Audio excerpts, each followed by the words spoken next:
se a gente foca tudo no trabalho, ou qualquer outra área da vida, o que acontece naquela área, pro bem ou pro mal, tem um impacto emocional em você gigante. Porque é toda a tua energia dedicada ali. Então, aprenda a dividir na roda da vida, né? A energia pro trabalho, energia pra família, pras relações. Nós somos mamíferos, vivemos de relacionamento. Todo mundo vai ser solteiro agora, tal. Gente, mamífero vive em bando. A gente só sobreviveu porque vive em bando. A pandemia provou isso. Nosso cérebro é preparado para viver de forma coletiva, de forma em grupo. Solidão é a próxima pandemia, né? A Organização Mundial da Saúde tem até o livro, eu já fiz até uma live, O Século da Solidão. A próxima pandemia depois da saúde mental é a pandemia da solidão, que você tem países que as pessoas têm até de áreas específicas. Podcast é um testamento de ideias. E se quem olha para fora sonha, quem olha para dentro desperta. É mais ou menos isso? Jung, maravilhoso.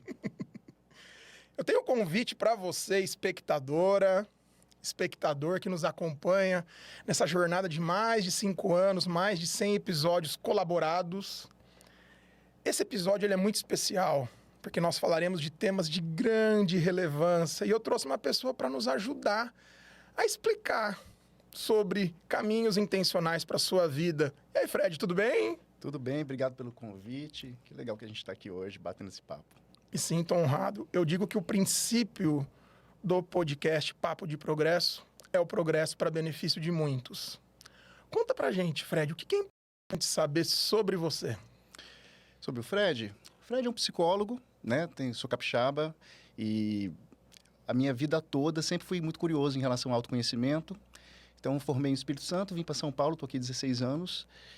E de lá para cá eu já fiz muitas e muitas formações. Eu sou um apaixonado por conhecimento, participei de vários projetos. No Brasil também já participei de projetos fora do Brasil, empresas fora do Brasil.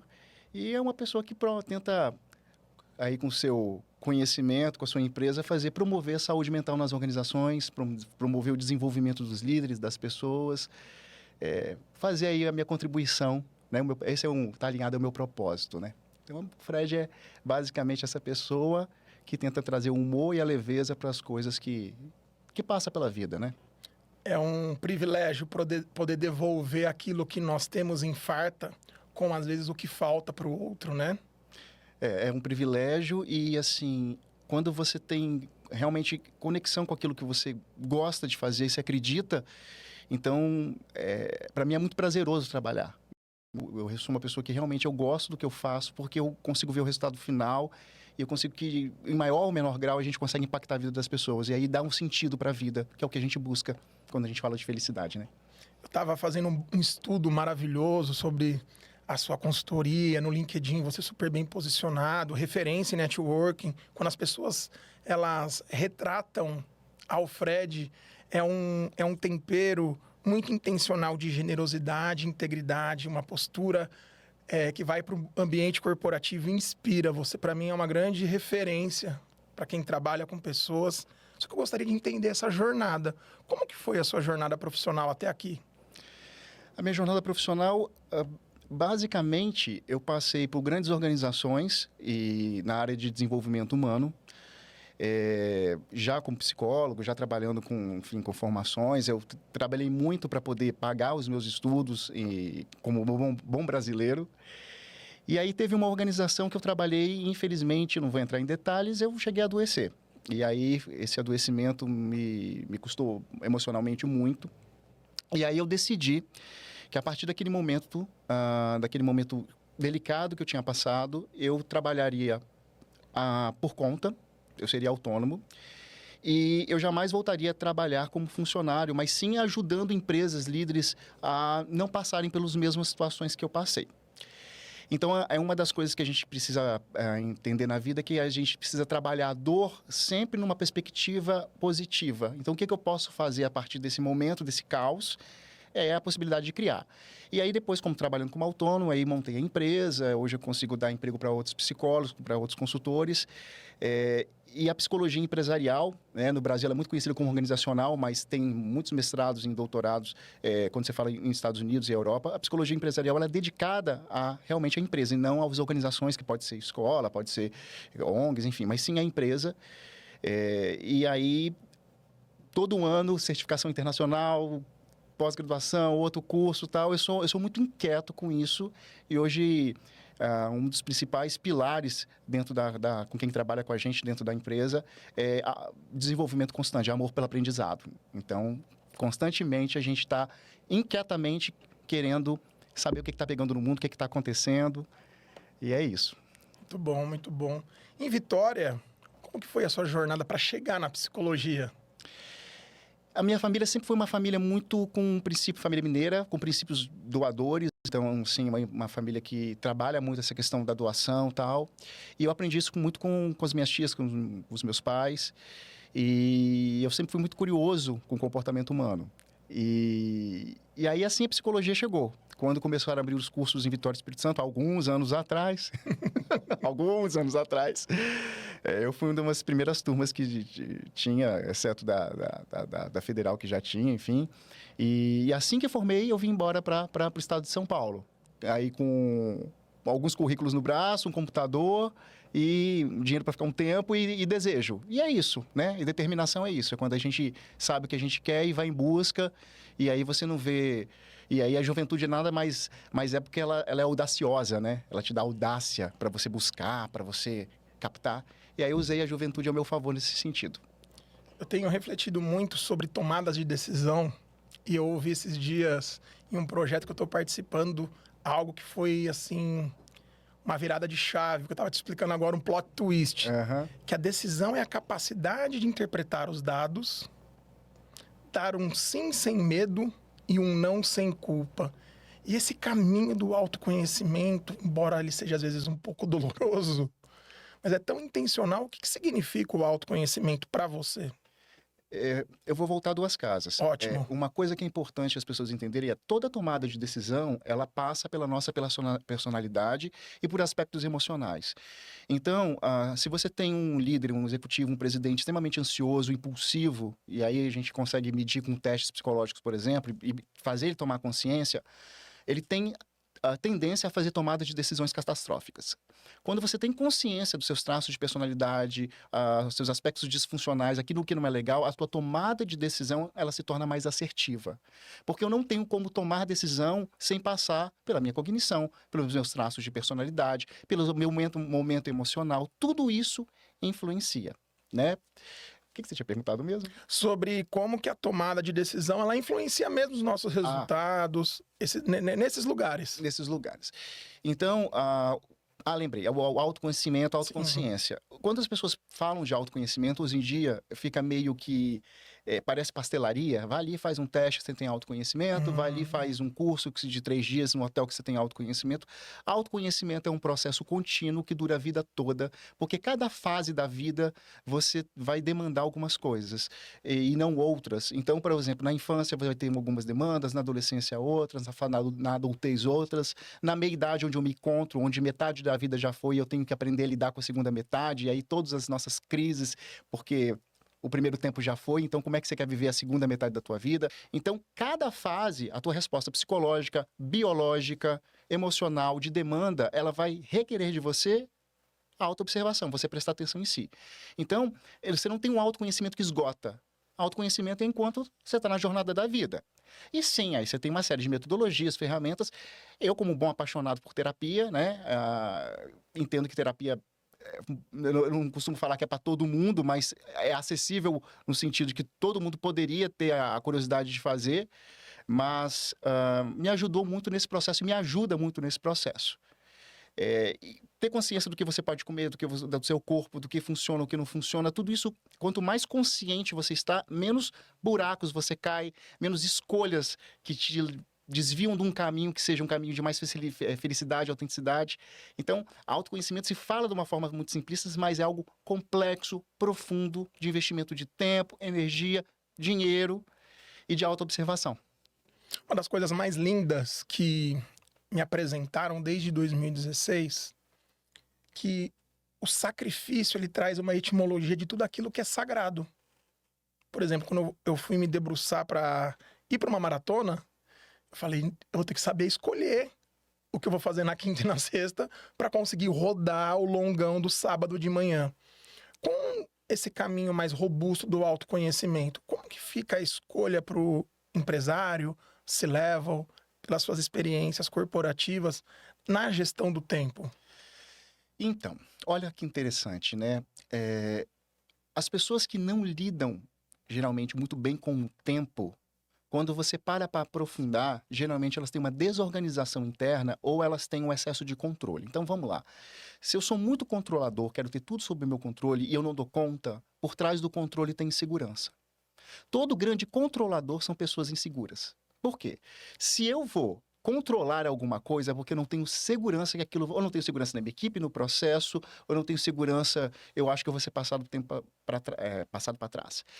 Gente, é uma fantasia a gente achar que a gente tem controle na vida. É uma fantasia e muito robusta, porque aquele avião que caiu algumas semanas atrás, ali na Barra Funda, eu estava numa empresa no Rio de Janeiro, do Ministério do Treinamento, tinha um amigo em casa que fez mestrado, então ele fica em casa de casa há 2 meses. Ele estava na varanda e o avião passou na frente da nossa janela e caiu, né? Minha vizinha de cima, que é uma amiga, também viu, ficou chocada. Ou seja, o avião ele poderia ter caído numa escola, que está ali logo do lado, ou caído no meu prédio. Então a gente acha que está dentro de casa, você está seguro, né? Que tem um ambiente controlável. E não está. A vida é risco. Então, voltando para a questão da administração do tempo, as pessoas que têm esse excesso de controle, que geralmente é o perfil do grande executivo, ele precisa aprender a ter mais segurança na equipe, nos processos, para ele poder conseguir delegar. Se você pegar a questão de pessoas que têm muito pouco tempo, geralmente, quando a gente pega no alto patamar, é porque ela tem um nível de desconfiança altíssimo. E aí esse nível de desconfiança gera o quê? Controle. Você está falando que a gente não precisa controlar como gestor, como executivo? Pelo contrário. Tanto é que se a gente pegar a teoria da liderança, o autocrático, democrático ou liberal, tem momentos que sim, a gente precisa da autocracia, precisa ser autocrático. Mas excesso de controle, aí você fica exaurido e não consegue fazer, e aí o tempo, Cronos não perdoa, né? O tempo vai pelo ralo. Outro aspecto também é o apego a coisas que são apegos afetivos, a coisas que eu não quero delegar, ou pequenas atividades ou pequenos processos, e que até hoje, não é o meu grande pilar da minha consultoria, mas todas as pessoas que eu trabalhei com administração do tempo, que fizeram coach comigo, processo de coach, a gente conseguiu ver na agenda que tinha uma torneira aberta e que tinha ido coisas... o tempo estava sendo dedicado a coisas que realmente não tinham significância e importância. Uau! Eu tenho que tomar cuidado aqui, porque se eu fico abrindo muita janela, nós não vamos pro prato principal, que você sabe qual é. Excesso de controle, insegurança. Fica quieto, Gabriel. Todo excesso esconde uma falta, né? É por aí. Grandes controladores são pessoas inseguras. Pode ter certeza disso. Fred, o autoconhecimento salvou minha vida. Eu estava numa praça, na Moca, caminhando, ouvindo minha meditação cristã. Falar hoje sobre isso ainda mexe, mas é um processo de cura, um processo de troca com você, com quem está nos acompanhando. Você é um menino de trás do carro, me apontou uma arma, em 80 segundos eu vi a vida passar diante dos meus olhos. O que doeu não foi só levar o celular, levar o fone, levar o relógio, mas eu tinha uma correntinha do Espírito Santo que eu ganhei da minha mãe. E eu olhei pra ele e falei, cara, é mais valor de significado do que qualquer outra coisa. E o moleque que tava do lado da moto falou, não quero saber. E pum, arranhou. O que eu gostei muito naquele momento é que eu tenho 1,90 m. O tempo inteiro eu fiquei com as mãos levantadas e não esbocei nenhuma reação. Tinha uma senhora na praça, os meninos saíram, passaram a polícia em seguida. Eu lembro que eu abaixei assim, fechei os olhos, primeiro para agradecer a Deus. Nada de mais sério ter acontecido. E eu vi uma senhora na praça, ela me chamou. Eu nunca vi essa mulher na vida, Fred. Ela falou assim, menino, você já passou por tanta coisa na vida, eu gostei do menino. Os nascidos em 1980 alguma coisa, pelo menos foi o lado bom. Ela falou assim, menino, você já passou por tanta coisa na vida que isso não é pra te destruir, é só pra te fortalecer. Só que na hora, envolvido de emoção, um mix de querer chorar e querer gritar, esmurrar a parede, eu respirei, fui pra casa, falei com a patroa E eu falei, poxa, valeu a pena anos e anos investindo em autoconhecimento, entender as emoções. Eu digo que o autoconhecimento, para quem mora em São Paulo, é essa coisa, né? Enchente, cai avião, rouba celular. Alguma vez o autoconhecimento já salvou você? O autoconhecimento, ele salva todo dia.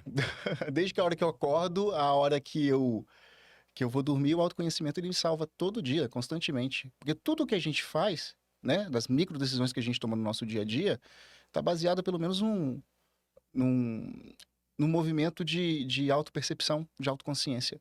Quando você você vive em manada, em fluxo de manada, você só é um seguidor, né? A psicologia das massas, você vai só seguindo, que é um papo, inclusive, que daria 1 hora, 2 horas só de papo em relação a isso. Você vai com fluxo e você não processa, você não analisa, a sua cognição não faz uma identificação. Quando você está conectado consigo, quando você acorda, você sabe que música você quer ouvir, que programa você quer consumir, que tipo de comida te faz bem, que tipo de comida não faz bem, qual horário é melhor para você, qual não, como é que você vai se portar naquela reunião ou não. Você vai tendo uma consciência de si. Não é controle, é consciência de si. Um evento importante que talvez o autoconhecimento tenha me salvado foi chegar a falar assim, olha, fechei esse ciclo no mundo como colaborador e agora abri o ciclo como empreendedor.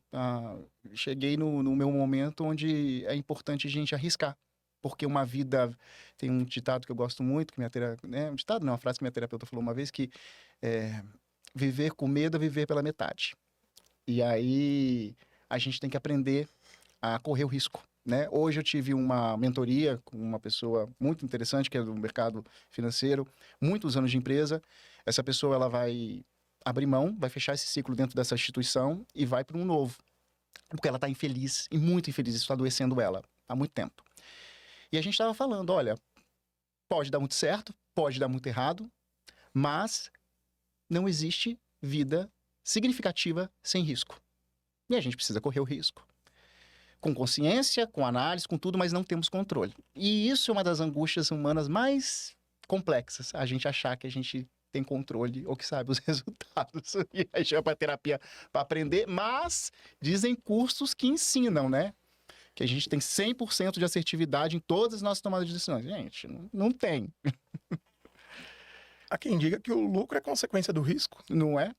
Investir não é isso? Eu não sou dessa área, mas investimento não é isso? Sobe, desce, agora não está uma guerra comercial aí. Então é isso, a vida é isso. Viver com risco, viver com medo é viver pela metade. Chegamos no ponto alto do nosso episódio, querido. Eu estou muito feliz. Trouxe 2 amigos para dar peso maior. Eu estou com um projeto de comunicação. Eu estou entrevistando o Will Smith, né, Iá? Interessante. A Lorena falou, Gabriel, acho que você está estudando demais, está ficando doido. Nosso querido Martin Seligman. Fred, esses dias eu me debrucei em alguns dados. Uhum. Eu precisei parar, tomar um café, respirar. A palavra mais pesquisada no Google ano passado foi ansiedade. Ansiedade. Em 2022, a Você S.A. relatou que diariamente 500 mil pessoas pediam demissão das empresas. Uhum. Instituto Gallup fala que hoje, nos Estados Unidos, 1/3 dos americanos eles estão infelizes, não aguentam mais. E temos uma NR1 batendo na porta. Temos uma NR1 batendo na porta. Hoje, como diz meus amigos do interior, dando uma voadora na porta, né? Demorou, né? Então, antes da gente começar a falar de NR1, é legal a gente entender, né, o contexto da NR1. Então, vamos lá. O Brasil continua, segundo a Organização Mundial da Saúde, o país mais ansioso do mundo. 5º em ansiedade, 1º da América Latina. 2º burnout só atrás do Japão. Mais de 14 mil casos de suicídio. Um dos primeiros de consumo de álcool. Um dos primeiros de consumo de pornografia. Inclusive, uma coisa que as pessoas não falam. O Brasil tem uma rede absurda. E aí, um dos primeiros consumos também de redes sociais, enfim. Se eu tenho uma população, né, mundial, e aí recorto o Brasil, uma população brasileira adoecida com esses números, eu vou ter personagens sociais adoecidos. Eu vou ter o líder adoecido, eu vou ter o colaborador adoecido, o gerente, o cliente, a minha irmã, o meu pai, o meu filho, e assim sucessivamente. E aí, quando você vai para os dados, que você tem mais de 472 mil casos de afastamento por burnout, depressão e outros transtornos, quando você sabe que o número aumentou 66%, 67%, o que isso está falando? Isso está falando que a gente vai quebrar o INSS, que a gente vai sublotar, vai lotar o SUS, vai lotar a medicação, vai lotar os planos de saúde, vai dar um prejuízo absurdo, são gastos milhões de reais com saúde mental, com as pessoas que deixam de trabalhar, e o presenteísmo. O presenteísmo é um termo que a gente utiliza para pessoas que elas não estão cognitivamente funcionais, ou seja, ela não está dando o melhor dela, mas ela está presente. Então, ela está lá na empresa, ela está no home office, mas ela está adoecida e ela não está no nível produtivo dela total. E aí, esses números com certeza chegaram no caixa do governo, das empresas, e aí vem a NR1. A NR1, ela já fala de riscos ocupacionais, né? Eu vou falar à luz da psicologia, então eu vou falar sobre como a gente está fazendo. E que interessante, né? Você tem, então, um texto que ele é atualizado e ele que fala que agora tem que analisar riscos psicossociais. A gente da consultoria já começou a fazer avaliação psicossocial, e aí abre-se um campo bastante interessante para as pessoas que precisam colocar dentro das organizações, que precisam fazer a atualização da lei e alguns cuidados que a gente que está fazendo está percebendo na ponta, tá? E aí você fica à vontade também se quiser fazer alguma intervenção. Então, de forma prática, como é que funciona, né? A gente alinha com o RH, passa todas as orientações para a área de recursos humanos, o que pode vir ter como informação, o que não pode ter como informação. A avaliação é focada nos riscos psicossociais, ou seja, se a pessoa e aquela área tem condição psicológica para poder fazer aquele trabalho, ou se o ambiente está proporcionando que aquela área, né, que aquele departamento, que aquele time, ele esteja entregando. Então, não é para poder citar nomes de pessoas. Isso é um grande equívoco que está acontecendo, porque você imagina se você fala que X profissionais estão ou está adoecendo ou está recebendo assédio, tal, cita o nome das pessoas e aí, dependendo da maturidade do empresário do RH, isso vira uma caça às bruxas dentro da empresa. Então, não é para promover adoecimento, é para mitigar danos. Então, você faz um alinhamento, passa os contratos, tudo aquilo que tem que ser feito. E aí, a gente, no caso da Fred Explica, psicologia empresarial, a gente usa um inventário específico para isso. E dali, a gente identifica as áreas e vai entrevistar. Fred, minha empresa vai só aplicar um questionário, não vai entrevistar, não vai conversar com ninguém. Eu acho meio estranho você fazer uma avaliação psicossocial e você não escutar os colaboradores. Oi? Estranho isso, mas aí cada um faça do seu jeito. Identificando esses riscos, tal, a gente entrega um relatório das áreas, os possíveis riscos, e aí eu vou citar alguns, e sugestões de plano de ação. E o plano de ação são coisas que vão variar de acordo com os apontamentos. No famoso plano de ação é onde entra o PGR? Então, esse relatório com o plano de ação, ele entregue para a Medicina e Segurança do Trabalho para montar o PGR, que é o Programa de Gerenciamento de Riscos, que é um documento elaborado, e os riscos ali, vem os riscos de altura, risco químico, risco tal, e dentro do PGR tem os riscos psicossociais. O que a gente fez para a Medicina e Segurança do Trabalho, a gente fez a pesquisa, um levantamento à luz das técnicas psicológicas, à luz da psicologia, o Conselho está apoiando muito a gente fazer, e a gente em trabalho, e deveria ser em trabalho colaborativo com a Medicina e Segurança do Trabalho, com a Medicina Ocupacional, fazer, então, ali dá orientações do que aquela empresa tem que fazer como PGR, como Programa de Gerenciamento de Riscos. O que não pode acontecer, o que está acontecendo, é uma área tentando ganhar território com a outra, como fosse uma concorrência. E assim, eu parto do princípio que é um trabalho que a gente tem que fazer multidisciplinar e que o foco é você mitigar danos para as pessoas não adoecerem. Não é um filão agora para todo mundo ganhar dinheiro, com todo mundo virou especialista. Não é isso. Infelizmente, a gente vai deparar com isso no mercado. No programa de gerenciamento de risco, por exemplo, então vamos lá. Esse time está com ansiedade muito forte, esse time está com tendência à depressão, esse time está com assédio, aqui a liderança tem problema, a carga horária excessiva e tal. Então, dentro do PGR vai surgindo ações, eu posso citar algumas, e também dentro dessas ações pode ser ações até de gestão. Olha, de repente precisa rever aí o plano de cargos e salários dessa determinada equipe, tem que ver, de repente, uma política aqui de questão de horas de trabalho. Então, não pode entrar só, de repente, repente, cursos, botar como as pessoas estão achando que é só botar massagem, botar terapia online, que isso é tudo maravilhoso, mas é a causa. Ou seja, dentro daquele risco psicossocial, qual é a causa, né? E aí precisa da entrevista, precisa do relatório, precisa identificar. E aí, quais são as sugestões? Então, a gente sabe que, por exemplo, nós da consultoria, a gente vai trabalhar no formato onde a gente vai se preocupar em entregar um trabalho com qualidade, um trabalho sério, porque a gente não vai fazer isso a toque de pastelaria, nem a toque de padaria. É um trabalho personalizado. É um trabalho personalizado. E quem quiser fazer e comprar, tá tudo certo. Não tem a ver com os nossos valores. Eu estava estudando, obviamente, o portfólio que você me apresentou. Tem muita coisa que eu amo. Enneagrama, a gente podia sentar aqui um dia, porque eu sinto que é um diferencial, é uma grande bússola. Legal. Entender mecanismos de defesa para gestores, como é meu caso. Você tem mais manejo, é mais humilde você chegar e falar, olha, isso aqui é uma fratura exposta, tá querendo colocar um band-aid, vai dar ruim. O Adam Grant, conhece o Adam Grant, que vem aqui logo mais, né? Ele fala, tem um livro, gente, longe de mim ficar indicando livro, tá? Tem um livro dele chamado Pense de Novo. Ele fala, você precisa desenvolver humildade cognitiva. Sim. Passa por esse caminho. Passa por esse caminho. Passa para você olhar e falar assim, poxa vida, sabe, isso é da minha área, isso não é da minha área. A Fred Explica, ela tem 4 pilares, correto? 4 pilares. Quais são eles? Primeiro pilar que a gente ama, que a gente tem muito orgulho, é a avaliação psicológica e assessment. Então, a gente trabalha com mais de 30 testes psicológicos. Testes tanto do ponto de vista de identificação para seleção, ou para desenvolvimento. Então, a gente tem teste de escala de burnout, escala de resiliência, escala de depressão, testes de personalidade diversos, atenção, memória. A gente consegue ver pilares em relação à questão de valores, transparência. A gente consegue ver uma série de características. Ferramenta do psicólogo, e aí outros não podem aplicar. A gente também tem os comportamentais, como o DISC, Enneagrama, MBTI e tal, alguns outros, mas nossa pegada é psicológica. Dali e a avaliação psicossocial. Então, ali são as avaliações. Das avaliações, a gente atua, por exemplo, no time de líderes, a gente faz um mapeamento do líder, faz um mapeamento do time, dá um diagnóstico daquela equipe, fala, líderes, aqui, executivos, vocês são bons pra caramba nisso aqui. Mas a gente tem uns pontos para trabalhar aqui, ó. É isso.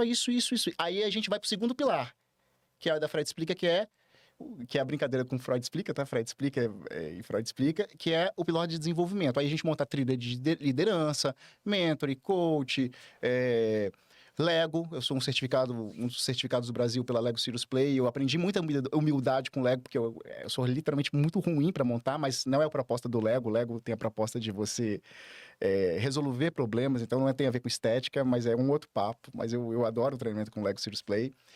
E então, toda essa parte de desenvolvimento. E trilhas de saúde mental, enfim. A terceira são os projetos de saúde mental, e aí vão inteligência emocional, rodas de conversa, treinamento de ansiedade. Tem uma palestra que eu adoro, que é ansiedade da pré-história à contemporaneidade, resiliência. A gente tem vários temas, comunicação não violenta, tudo associada à saúde mental. E eu escuto muita coisa sobre inteligência emocional, E eu escuto muita coisa que eu falo, não é possível que estão falando isso, né? Enfim, é bem complicado. Esse é o terceiro pilar, então, nosso foco de ajudar as equipes a serem mais saudáveis. E o último, consultoria e assessoria, então, implantação de RH, pequenas e médias empresas, diagnóstico de cultura e tal. Então, são esses 4 pilares que a gente trabalha. Nós somos psicólogos que trabalhamos lá e consultores associados, mas com essa coisa mesmo de que o nosso trabalho ele possa impactar a vida da pessoa, aquele time, aquela área, e tá tudo bem. Eu não tenho particularmente obsessão de ser gigante, mas eu quero prestar um trabalho para a comunidade e para os clientes que nos contratarem, um trabalho de excelência que a gente consiga ajudá-los a serem mais felizes, mais desenvolvidos. Desenvolvimento, aprender uma nova técnica, metodologia ou emitir um novo comportamento, né? Então, simplificando o desenvolvimento humano, né? Se você me permitir trazer o Fred CPF... Se é que dá para desassociar, mas tem aquele momento que a gente consegue, sabe, olhar e falar, eu me preparei para estar aqui. Eu posso te dizer que para um menino que chegou em São Paulo com R$10 na carteira para morar no chão da avó, na Moca, estar nesse momento, eu tô me sentindo muito feliz e realizado. Que bom. Porque eu sei o alcance, eu sei que isso salva vidas, que isso traz a informação. O grande desafio dos mensageiros e da mensageira é só não querer ser maior que a mensagem. Fred, o que o trabalho significa para você? O trabalho significa... ele já foi muito maior do que eu, e aí eu tenho humildade para falar isso, mas hoje eu consegui chegar na meia-idade e conseguir dar um espaço para ele de um nível de importância muito grande, porque eu amo muito o que eu faço, mas eu não esqueço os outros pilares da vida. Então, quando você fala assim, de noite você... E aí é uma coisa que eu não vou entrar, mas o Jung fala das personas, né? Personas são as máscaras sociais que a gente usa, ou seja, os personagens que a gente usa ao longo do dia, ao longo da semana. Eu não tenho horror a ser psicólogo 24 horas por dia. Então, eu sou psicólogo no horário de comercial. À noite eu quero jogar meu PlayStation, quero ver minhas séries que não tenham nada a ver, quero ser leve, quero ser solto, quero dar minhas tropeçadas na vida que todo mundo dá, né? Não tenho o menor objetivo e pretensão de ser perfeito, de me tentar ser aquele personagem psicólogo que é, né? Que é aquele cara... Não sou um ser humano com todas as possibilidades e complexibilidades que o ser humano tem, mas o trabalho, voltando para a pergunta, o trabalho ele ocupa esse espaço, assim, esse espaço de... É o propósito da minha vida, mas não é toda ela. Daí eu comecei a fazer aula de canto, jogar videogame, não tocante bem, tá? Mas como terapia, viajar mais, me conseguir dar mais sentido para a vida. Tem um segredo no podcast que o antes e o depois, quando não tá gravando, tem aquele gostinho da bolacha do pacote, a última, sabe? Uhum. E você foi muito generoso em dizer algo que eu vivi na minha vida. Quanto mais eu conseguir investir em psicoterapia, em ter alguém que tem o fine tune, aquela escuta maravilhosa que ouve o que a gente não fala, sabe?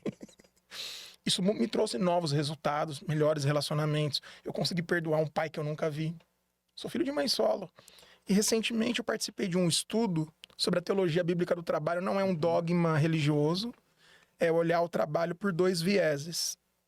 Do latim, que vem do hebraico, tripalho, esforço, tá pela necessidade básica em ter, fazer, para ser. Muitas vezes eu já troquei o meu sobrenome por um sobrenome corporativo e quando eu saí da empresa eu não sabia quem era. E acontece muito isso. Uma das coisas que a gente também faz, a gente recebe muito, por exemplo, assim, executivos que passaram muito tempo trabalhando dentro de organizações e aí eles foram desligados e aí eu tenho particularmente uma certa experiência. E para você ter ideia, quando a pessoa passa muito tempo dentro da empresa ou quando a vida dela toda é relacionada ao trabalho, quando ela perde o trabalho, a vida dela, a primeira coisa que eu sugiro é ela montar uma agenda para ela ter uma rotina, porque senão ela geralmente adoece. E para desapegar da empresa, para poder trabalhar o luto, aí são 60, 90 dias, dependendo do caso, 4 meses, 6 meses. A gente vem de uma cultura brasileira, e aí eu vou falar como Fred, eu não vou falar como baseado em pesquisa, nada não. A gente vem de uma cultura de exploração, né? A gente tem uma crença de escassez muito grande. Então, a sensação que me dá é que se a gente não tá o tempo todo trabalhando, correndo atrás e querendo crescer e tal, qualquer hora pode faltar. Parece uma coisa meio coletiva, sabe? Então, assim, quando você vai para os estudos de felicidade, quando você vai para a psicologia positiva, que você gosta tanto, que eu sei, quando você vai para as questões de existências, se a gente foca tudo no trabalho, ou qualquer outra área da vida, o que acontece naquela área, para o bem ou para o mal, tem um impacto emocional você gigante, porque é toda a tua energia dedicada ali. Então, aprenda a dividir na roda da vida, né? A energia para o trabalho, energia para a família, para as relações. Nós somos mamíferos, vivemos de relacionamento. Todo mundo vai ser solteiro agora, tal. Gente, mamífero vive em bando. A gente só sobreviveu porque vive em bando. A pandemia provou isso. Nosso cérebro é preparado para viver de forma coletiva, de forma em grupo. Solidão é a próxima pandemia, né? A Organização Mundial da Saúde tem até o livro... Eu já fiz até uma live, o Século da Solidão. A próxima pandemia depois da saúde mental é a pandemia da solidão, que você tem países que as pessoas têm até de áreas específicas. A solidão, ela adoece o corpo porque ela libera uma produção de cortisol, enfim. Aproveitar só para pegar um gancho, tem um estudo no Reino Unido um Ministério da Solidão, correto? Correto, o Ministério da Solidão, como no Japão, os idosos, eles tinham, foi feita uma pesquisa por que tinha tanto idoso entrando em instituições penitenciárias, porque eles estavam cometendo pequenos delitos, porque dentro de uma instituição penitenciária, ele sentia que ele tinha alimentação, que era cuidado, que tinha rede de apoio e tal. E o que é que você tem hoje em dia mais nas redes sociais? Isolacionismo. Então, você não tá aí, por isso que a gente tem essa taxa de depressão tão jovem, tão alta em jovens, e é uma geração que ela vai ter um desafio de aprender a se relacionar. É daí que surge a nomofobia? Nomofobia é vício por equipamentos tecnológicos, por celulares. Então, a gente já tem espaços dedicados a isso. Então, você já tem casas onde a pessoa, se ela ficar sem o celular ou um equipamento tecnológico, ela literalmente ela entra em colapso. Então, assim, eu brinquei com você antes da gente começar que a psicologia que a gente estudou quando eu formei, se você tem as teorias continuam, mas você tem variações de outras tantas coisas que aconteceram. E se a gente voltar para o organizacional, é a mesma coisa. Como eu liderava antes da pandemia, não é como eu lidero agora em 2025. E não vai ser como eu vou liderar em 2026. Como eu lidava com o adolescente da nossa geração, não é como eu vou lidar com o adolescente agora. O mundo, ele vai mudando e ele vai exigindo da gente uma adaptação muito, muito rápida. E isso é cansativo. Quando eu falei agora dos dados do Brasil, o estilo de vida que a gente tem hoje, nesse estado de alerta, nesse estado de estar ligado, é guerra, é polarização política, é não sei o que lá, é tal. Você fica num estado de tensão que qualquer hora pode acontecer. E aí, se você sai na rua, por exemplo, você tem coragem de sair na rua com o celular assim? Então, ali você já ligou seu sistema de alerta. Por que é ansiedade? O sistema de alerta ligou e vai falar o seguinte: ou você ataca, ou você foge, ou você congela. Então, você já sai tenso. Então, entra pela rede social. Quantas vezes já te abordaram pelo seu telefone para tentar te dar golpe? Ou para me tentar me dar golpe? Então, entra por todos os poros. Entra pelo celular, entra pelos programas que a gente vê, entra pelas redes sociais. E aí você vai tendo esse adoecimento coletivo. As organizações estão muito adoecidas. A gente, quando vai fazer teste psicológico para seleção, hoje, uma das coisas que a gente mais não aconselha é que a pessoa ela não tem resiliência nenhuma. Então, dependendo da área, se ela entrar, ela vai sofrer, ela não vai ficar 2 meses. A atenção é uma coisa que reprova bastante e aspectos emocionais. Eu trabalho com testes para seleção há muitos anos. Eu nunca dei tanto não aconselhável como nesses últimos tempos. Atenção. As pessoas não têm mais atenção. A atenção ela é dividida em 3 tipos de atenção: concentrada, difusa e concentrada, alternada e discriminativa. Então, a concentrada, né, alternada e discriminativa, verde ou amarelo. Como você tem estímulo muito rápido o tempo todo, de rede social, tudo é muito rápido, tudo muito fugaz, as pessoas estão perdendo a capacidade de concentração. Então, você pega numa área financeira, você pega numa área de contas a pagar e receber, você pega em determinadas áreas, que como é que você vai ter profissional sem o mínimo de atenção? Isso também é autoconhecimento e isso também é a psicologia aplicada aos negócios. Então, a gente precisa começar a ter essa consciência e entender também que é um momento onde a gente tem 5 gerações trabalhando juntas. A gente vai ter lá o dono da empresa que está com os seus 80, 90 anos que não está, o filho com 60, você vai ter o outro com 50, outro com 40, outro com 20, daqui a pouco tem o alfa, tem o beta. Então, é muito enlouquecedor. E a geração X e Y ainda fica uma metade do coração fica no passado e uma metade do coração no futuro. Então, é difícil ter 40 e poucos anos hoje em dia, é delicado. Nós temos uma... Eu tenho 40, nasci em 84. Mas nós temos uma função, um chamado, assim, bem intencional no meio dessas gerações, né? Tem, porque não é fácil, porque de um lado você tem filhos que você tem que tomar conta, de outro você tem pais que você tem que dar suporte, e onde a gente estaria pensando aos 40 e poucos anos para se aposentar, para você poder lidar com a tua vida, o que você vai fazer? Você vai vendo até onde o teu combustível vai aguentar para trabalhar, porque você sabe o dia que você vai aposentar, eu não sei. Para nós que somos ativos. Ô Fred, você conhece o seu xará da faculdade de Stanford, Fred Luskin? Já ouviu falar? Já ouvi falar, mas não... Muito parecido com você, ele tem um estudo sobre a ciência do perdão. Tá. Maravilhoso.com.br. Maravilhoso. Só que ele fala uma coisa que eu vivenciei, porque em 2016, 2015, quando eu desfilava em escola de samba, virar para mim falar sobre terapia, sobre investir, sentar ali para falar sobre as minhas questões, era coisa de louco. Ele disse que os homens sofrem muito, tem um tabu muito grande em olhar para a estratégia. O custo do reparo é muito maior que a estratégia. Queria que você deixasse uma mensagem, principalmente para os gestores que estão preocupados sobre a NR1, estão preocupados sobre a estratégia do investimento humano. O que você falaria para eles? Bem, bom ponto. Primeiro, eu atendo clinicamente, mas eu atendo poucos pacientes. E hoje, por incrível que pareça, a maioria são homens. Olha que interessante. Que ótima notícia. A maioria são homens. Eu não tenho muitos pacientes, de novo, porque eu não tenho muito tempo, mas os poucos que eu tenho, a maioria hoje em dia são homens, que têm dramas e pontos que, se você olhar culturalmente, parece que não tem, né? E o recado que eu deixaria para os gestores, para os diretores, é o seguinte: o ponto não é você identificar riscos psicossociais. O ponto é você identificar e ter o plano de ação. Porque, por exemplo, eu sou uma consultoria de psicologia. Qual que é o risco psicossocial que eu tenho no meu negócio?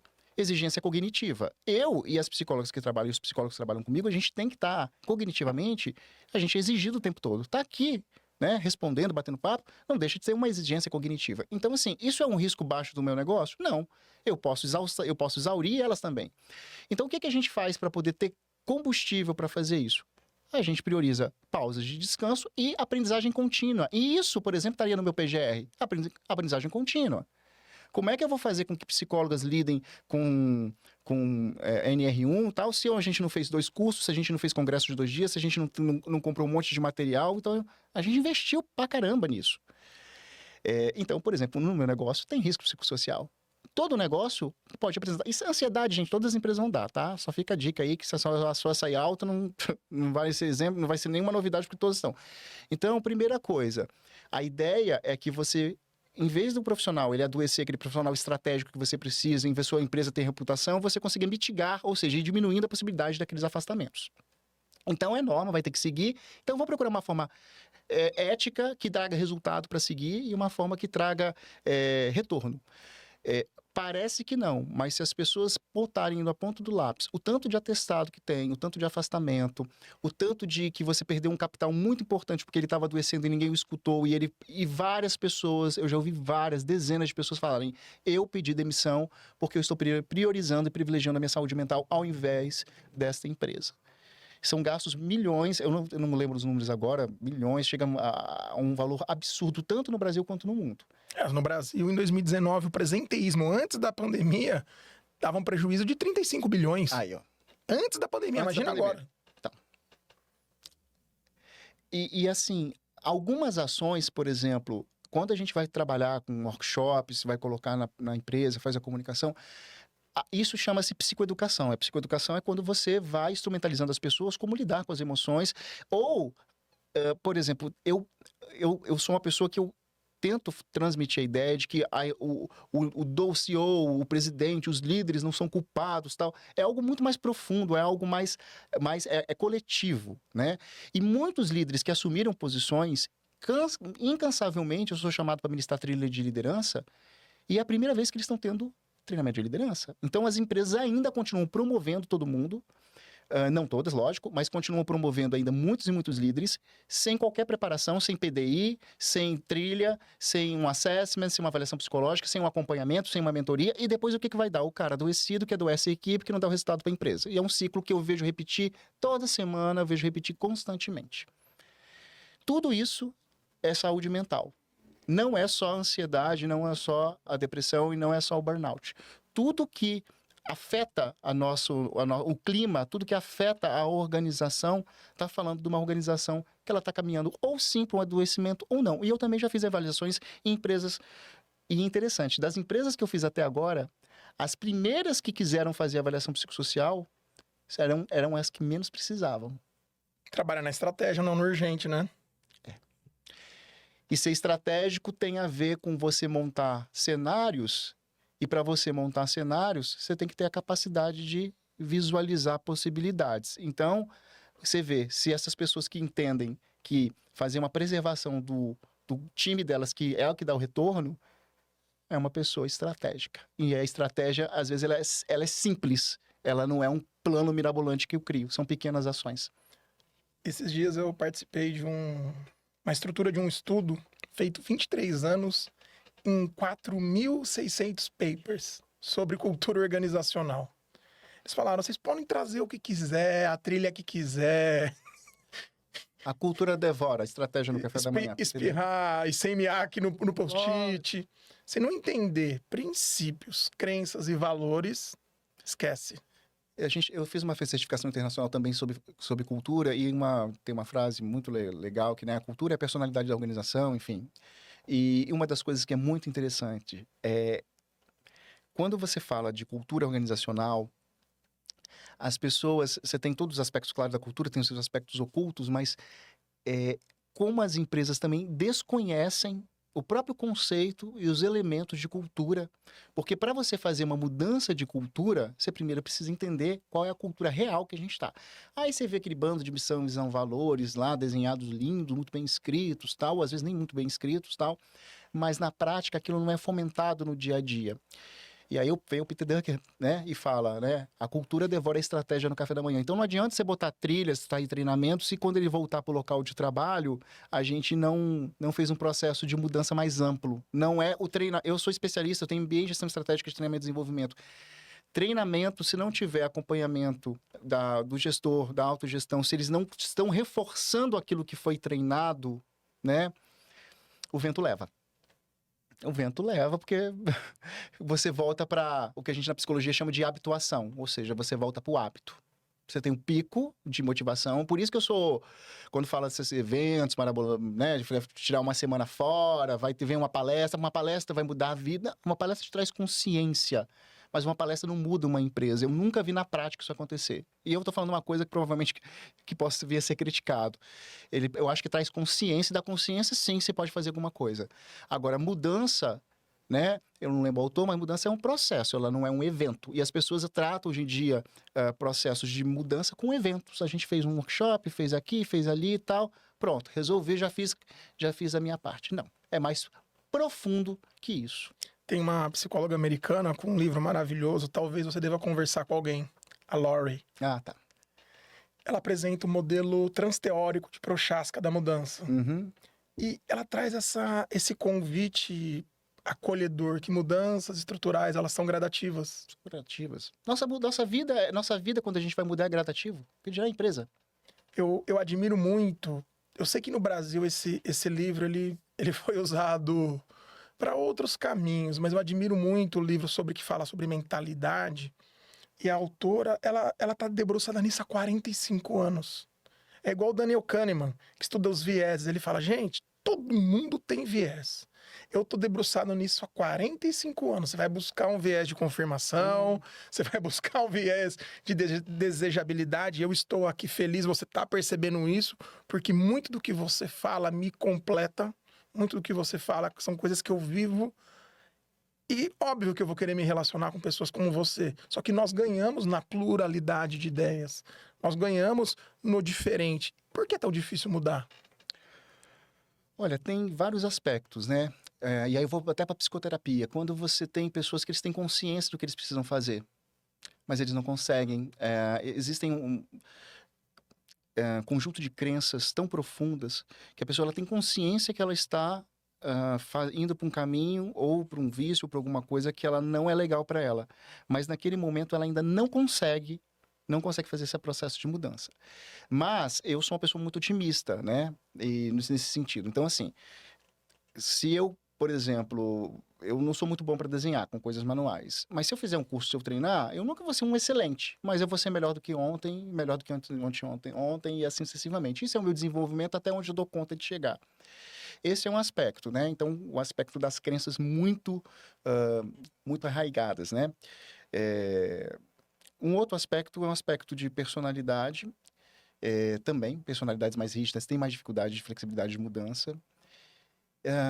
E tem uma outra coisa que eu acho que eu uso muito em treinamento. Toda mudança, ela atua à base de cognição. Então, se a gente for para para terapia cognitivo comportamental, para eu mudar o meu comportamento, eu preciso mudar minha cognição. Então, quanto mais eu... Daí a psicoeducação, quanto mais eu aprendo, faço curso, estudo, converso com pessoas, quanto mais eu amplio o meu repertório, eu tenho possibilidade de mudar o meu comportamento, porque começou na cognição. Então, pensamento que gera emoções, funcionais e funcionais que geram comportamento. Então, mudar sem você ampliar o teu repertório é complicado. E, por incrível que pareça, existe um teste psicológico que a gente aplica, que é um teste muito focado no trabalho, que é muito legal. Um dos índices mais baixos que sai dele quando a gente aplica nas empresas é busca de informação. Então, assim, dos pilares que a gente tem, as pessoas... Eu não posso falar isso a nível de ciência, eu posso falar a nível de experiência, né? A nível das coisas que acontecem. Quando a gente vai aplicar nos líderes, vai aplicar nos times, vai fazer avaliação de assessments do time para propor treinamento e tal. Busca de informação, busca de aprendizado, busca de conhecimento, capital que o mercado... É um dos índices mais críticos na maioria das empresas. E aí você vê um Fórum Econômico Mundial falando que o diferencial é a tal da flexibilidade cognitiva. Uhum. Nós ouvimos muito sobre funções executivas, inclusive tem uma colega maravilhosa. É alguém que eu traria aqui para um papo de muitas portas que nós abrimos, que ela fala: flexibilidade cognitiva não é você ser teimoso ou teimosa ou querer mudar de opinião, mas é a sua capacidade de pensar diferente. Abrir o repertório, entender e ter humildade mesmo, falar: olha, isso que eu não sei, me explica, e tá tudo bem. A gente não tem que ser bom em tudo.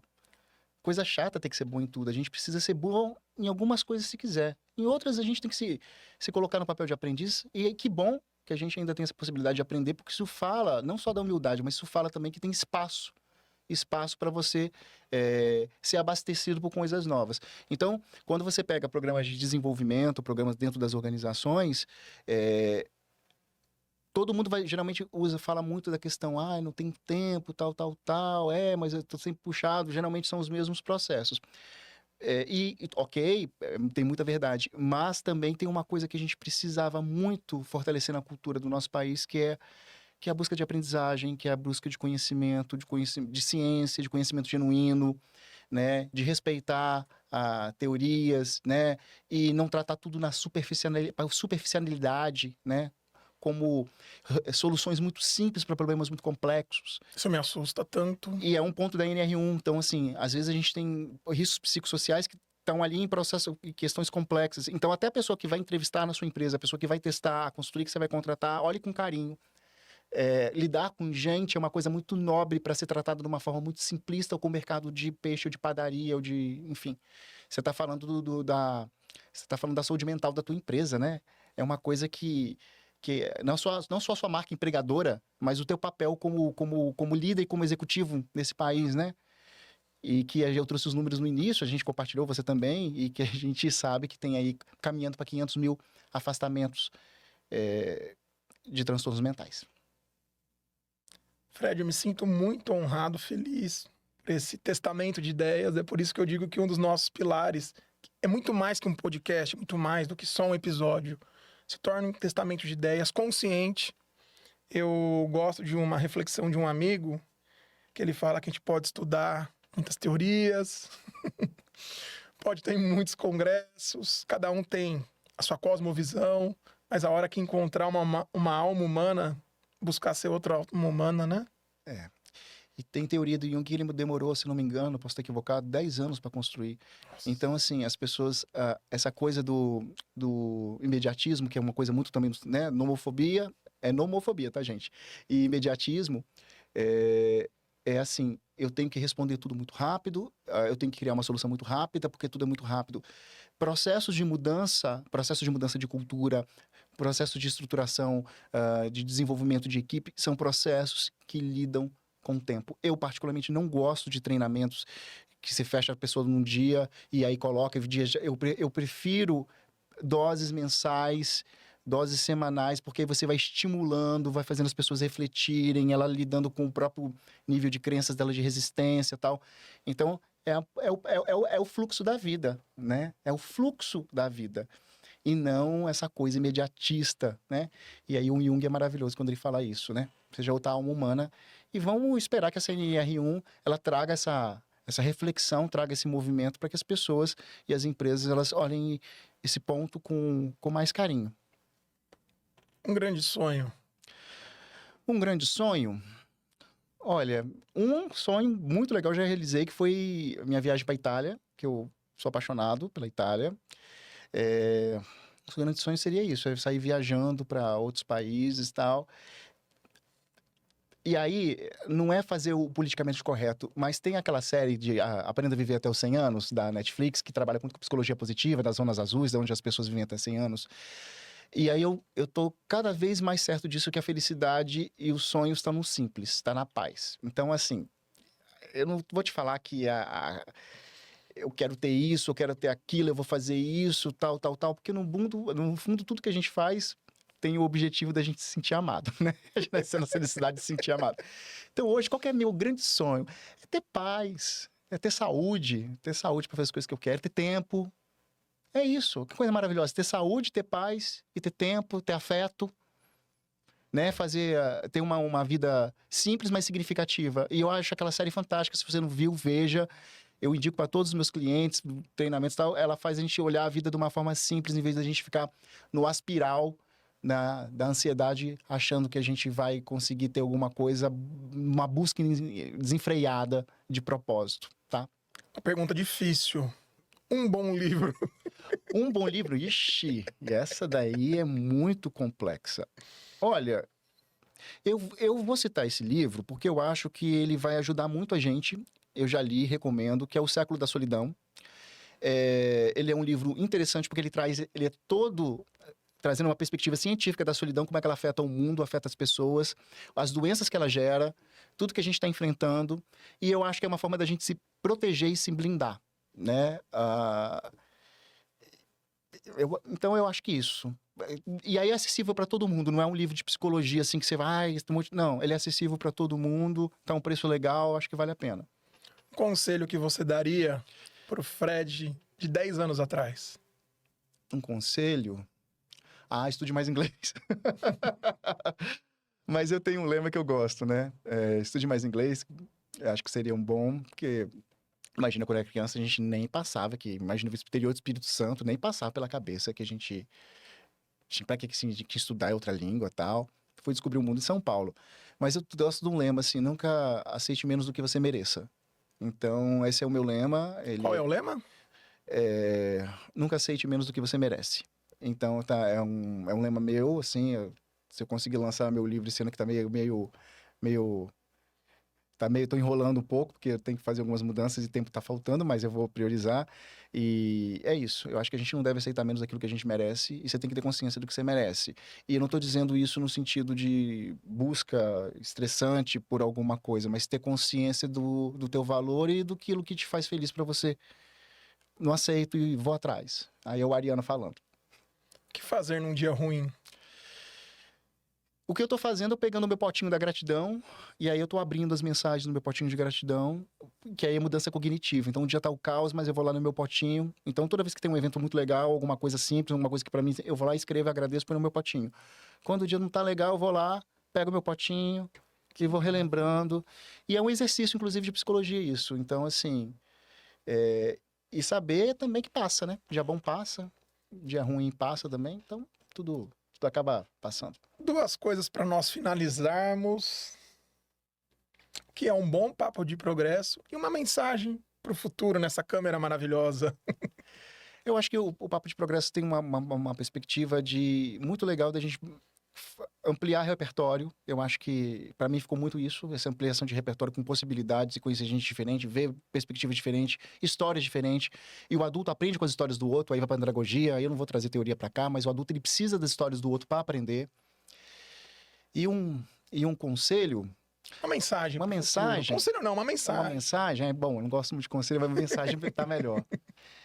Eu acho que a gente aprender literalmente a se escutar e ver que se a gente for no fluxo, a gente tem um caminho muito próximo do adoecimento. Se você seguir o fluxo hoje em dia de onde estão as coisas, do que a mídia, do que as redes sociais estão levando, de como as coisas estão fluindo, esse nível de tensão, se você seguir o fluxo da manada, você adoece. Então é melhor você se blindar. Então, essa é a mensagem que eu deixaria. Assim, aprenda a se blindar, aprenda a se defender do caos que muitos lugares estão. Que alegria, muito obrigado. Imagina, obrigado. Sinto-me honrado. Eu vou deixar uma mensagem para você, uma pílula de progresso.